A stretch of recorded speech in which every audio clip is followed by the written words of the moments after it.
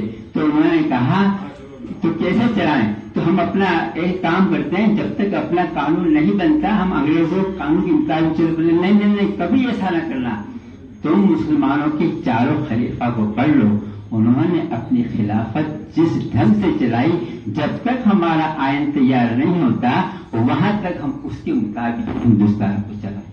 یہ گاندھی جی نے میں تیسری کلاس میں اردو میں ایک سبق کے اندر میں نے پڑھا ہے. آج جو کتاب پہ جانا تو کہاں سے اس کو لیا تھا وہ سب چیزیں نکل، تو ہمارے لٹریچر میں سے ساری چیزیں جا رہی ہیں. ہمارے لکھ میں اب اس کی حفاظت ہمیں خود کرنی ہوگی.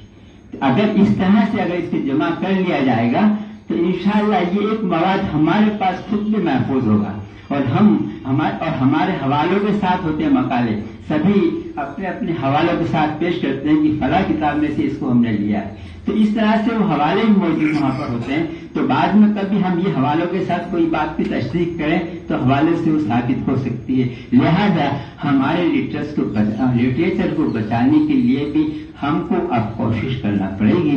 یہ چھوٹی سی گزارش ہے، اگر ہو سکے تو قبول ہو. اس میں اگر مان لو اس کی بک بائنڈنگ کے لیے کچھ خرچ اخراجات بھی پڑتے ہیں، کام تو ہوتا ہے لیکن تو اس میں بھی ہو سکتا ہے ہم جس کی مدد ہو سکتی ہو تو وہ لی جائے، لیکن اس کے لیے بھی اگر آپ کام کریں اور وہ لے کے آپ کسی ادارے کو سونپ دیں کہ یہ آپ کا کام ہے ہم کہاں اس کو سنبھالتے پھریں، تو وہ بھی ہو سکتا ممکن ہے. بہرحال خواجہ صاحب کا جو مقالہ تھا وہ اس کی تعریف تو میں نے بہت کر دی لیکن واقعی وہ تعریف کے قابل تھا. اگر میرے دوست حاجی میں سن ہوتے تو کہتے کہ واقعی خواجہ صاحب نے آج مقالہ پڑھا تھا. انہوں نے سب سے اچھا جملہ جس کو بشر صاحب نے دہرایا تھا کہ بختیار کاکی جب قوالی سن رہے تھے، قوالی سنا رہا تھا اور جب وہ ایک ایسے مصرے پہ پہنچا کہ بختیار کاکی کو قطب الدین بختیار کاکی وہ وجد آ گیا اور ایسا وجد آیا کہ وہ بے ہوش ہو کے زمین پہ گر گئے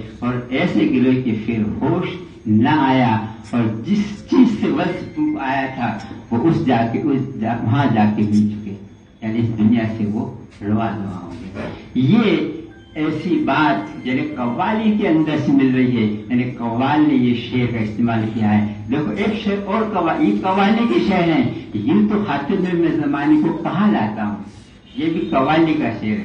تو قوالی میں تصوف بھی ہے، یوں تو خاتم میں زمانے کو کہاں لاتا ہوں، میں تو سرکار کی منگتوں میں نہ جاتا ہوں، میں تو سرکار کی یہ قوالی ہے، یہ تصوف ہے. تو یہ قوالی جو تھی اس کے اندر تصوف بھی شامل ہے، اس میں مزاحیہ رنگ ہے، عاشقانہ ہے، سب کچھ ہے، لیکن یہ چیز بھی ہمیں قوالی سے مل رہی ہے. اور یہ چیز کا بھی مقالہ نگار دھیان دے کر اور اس کو رہتے ہیں جب قوالی میں ڈھول تالیاں ڈھپ واہ واہ ایک سما بنا دیتے، سما سین میم الف عین سے. لیکن اب اس کے اندر ایک بات بھی ہے، سما اور شما دونوں میں فرق ہے، لیکن سبھی جانتے ہیں سما کیا ہے اور سیما کیا ہے. تو سیما یہ محفل جو سیما تھی یہ بزرگوں اور ولیوں کے دربار کی اور ان کی محفلوں کی ایک رونق ہوا کرتی تھی، جس میں وہ بیٹھ کے اللہ اور ان کے رسول اور جس کے وہ مقر و مرشد تھے اس کے تصوف میں گھوم جاتے تھے، ڈوب جاتے تھے اور اس میں ڈوب کر وہ اپنے آپ کو اس کے اللہ کی تصوف کی دنیا میں ایک دم وہ ڈوب جایا کرتے تھے. یہ ان کی وہ تھی سما، محفل سما جو ہے وہ ان کے لیے ایک سب سے بڑی یہ ہنر تھا، ان کا وہ تھا. تو یہ قوالی جو ہے یہ ڈھول ڈھپ تالیاں ڈھپ واہ واہ کا ایک سما بنا کر اس کی کیفیت کے جزء میں حرکت میں انسان کو لا دیتی ہے. تو یہ بات بھی انہوں نے اپنے مقالے کے اندر پیش کی. پھر قوالی مرشد کی شان میں قصیدہ بن گئی اور پھر انہوں نے کہا کہ قوالی جو ہوتی ہے وہ مرشد کی شان میں قصیدہ بن جاتی ہے. تانسین کی انہوں نے بات کری. یہ ایک بات ہے، دیکھو یہ میں اس لیے کہا تھا کہ مقالوں کو ہم محفوظ کریں. تانسین غوث گوالیار کے دربار میں پڑھا رہتا تھا. یہ بات تو کچھ لوگ جانتے ہیں، چھپی ہوئی تو کسی سے بھی نہیں ہے، لیکن یہ بات آج منظر عام پر کون لے کے آیا؟ مقالہ نگار، اور یہ مقالے میں شامل ہے. انہوں نے بتایا تانسین کی پرورش غوث گوالیار کی خانقاہ میں ہوئی، وہاں سے وہ نکلا. تو اب اتنی بڑی بڑی باتیں ایک مقالہ نگار لکھ کے لا رہا ہے تو کدھر سے لکھ کے لایا ہوگا؟ وہ موبائل کھول کے تھوڑی اس میں لکھا ہوگا، وہ نہیں لکھا ہوگا. اس نے بڑی محنت سے لکھی. آج کا یہ مقالہ انہوں نے پھر کہا کہ قرآن میں انہوں نے اللہ نے کبھی یا محمد نہیں لکھا، انہوں نے کہا یا مزمل یا مدثر یا بدل. یہ خواجہ صاحب کا مقالہ ہے، وہ کہہ رہے تھے. انہوں نے اس آزاد کا شکیلہ بانو بھوپالی کا، عزیز میاں کا، ان کو سب کو لکھا، جس میں پھر انہوں نے جو بات کی انہوں نے عزیز میاں شاہی کا کہ خانہ کعبے کے سامنے بیٹھ کے 8000 لوگوں کے ہجوم میں انہوں نے اپنے شعر پڑھے، قوالی کے. وہاں پر مکے کے امیر مکہ نے ان کو نوازا. یہ کیسی باتیں ہیں، یہ قائم مقالے میں آ رہی ہیں. یہ چھوٹی سی یہ پڑھتے ہوئے رواں میں چلے گئے، آپ بھی سنتے ہوئے چلے گئے، لیکن یہ کیا اہمیت والی چیز تھی، کیسی بات کوٹ کر رہے تھے وہ، اور کیسی بات وہ کوٹ کر کے لے کے آئے تھے. یہ ہمیں بہت قیمتی بات تھی. ہمیں اردو ادب کی حفاظت کی بقا کی بہت سی انہوں نے کہا کہ قوالی میں اردو ادب کی بقا کی کئی تجاویزیں بھی ملی ہیں، قوالی میں سے ملتی ہیں. یہ تھے خواجہ صاحب، یہ ان کا مشاعرہ ہے. اس کے بعد شبنم انصاری صاحب بھی آئے، ان کا مقالہ بھی بہترین تھا. امیر خسرو سے مکمل انہوں نے اپنے پورے مقالے کو امیر خسرو کے ساتھ جوڑا رکھا، اور انہی کی ساری باتوں کے ساتھ قوالی کا انہوں نے پورا اس میں ذکر کہا. انہوں نے کہا کہ شادی وغیرہ کے موقع پر قوالی کا اہتمام ہوتا ہے، اور اس میں قوالی ہوتی ہے. فلموں میں قوالوں میں جیسے مغل اعظم، یہ اس کے اندر بھی قوالی کا. اب وہاں وہ جو قوالی ہوتی تھی تو بڑی دل افروز ہوا کرتی تھی، دل کو چھو لینے کے لیے چھو لیتی تھی، ایسی ہوا کرتی تھی. تو پورا مقالہ انہوں نے امیر خسرو کے ساتھ جوڑا. پھر انہوں نے قوالوں کے نام لیے. بڑا اچھا مقالہ ان کا بھی رہا، شورٹ تھا، مختصر تھا، لیکن اچھے انداز سے انہوں نے اپنے مقصد کو بیان کیا کہ قوالی سے اردو ادب کو کیا ملا، اور اردو ادب کو اس سے فائدہ پہنچا یا استفادہ ہوا کہ نہیں ہوا، اس کو انہوں نے اجاگر کرنے کی پوری کوشش کری. اور انہوں نے بتایا کہ محفل سما اور قوالی امیر خسرو کی دین ہے. یہ انہوں نے اپنی بات میں کہی. پھر انہوں نے کہا کہ امیر خسرو جو ترک ہندوستانی تھے، یعنی ترکستان میں پیدا ہوئے اور ہندوستان کے اندر وہ رہے، تو یہ لفظ جو آتے ترک ہندوستانی، تو یہاں سمندری کی بات ہے تو ہم یہ بات بھی محسوس کرتے ہیں کہ ترک تھے، ہندوستان میں تھے. تو یہ ایسا ہمارے معلومات میں ایک اضافہ ہے. یہ ہماری لٹریچر ہے، یہ ہماری لٹریچر میں شامل ہے. کیا ہے یہ؟ تو وہ اس طرح سے انہوں نے بتایا کہ امیر خسرو نے کہا کہ 16 سال کی عمر سے میں تصوف، رباعی، شعر، شاعری کے اندر میرا دل لگتا ہے، اسی سے میں جب سے میں ہوں. اور 16 سال کی عمر سے جو کام کر رہے تھے اس کے اور واقعی امیر خسرو کی قوالی ہے، اور اردو شاعری ہے وہ بھی ان کی دین ہے امیر خسرو کی. تو کہنے کا مطلب یہ اہل قلم بزرگوں نظام الدین اولیاء کے بارے میں انہوں نے کہا، گجرات کے پد، یوپی کے چٹکلے، ڈھولک، ہندوستان سے ساری باتوں کا انہوں نے ذکر کیا. سبھی تہذیب کی سبھی نکات کو انہوں نے اس میں شامل کیا، اور اس کے بعد انہوں نے اس کو پیش کیا اور اس کو قلم بند کیا اور اس کو موتیوں کرتا ہار سے پرویا انہوں نے، اور پھرو کر قوالی کی شکل دے کر ان کو بتایا کہ اردو ادب میں قوالی اس طرح سے ہوتی ہے. علمی اور ادبی کے حوالے بھی قوالی میں سے ملتے ہیں.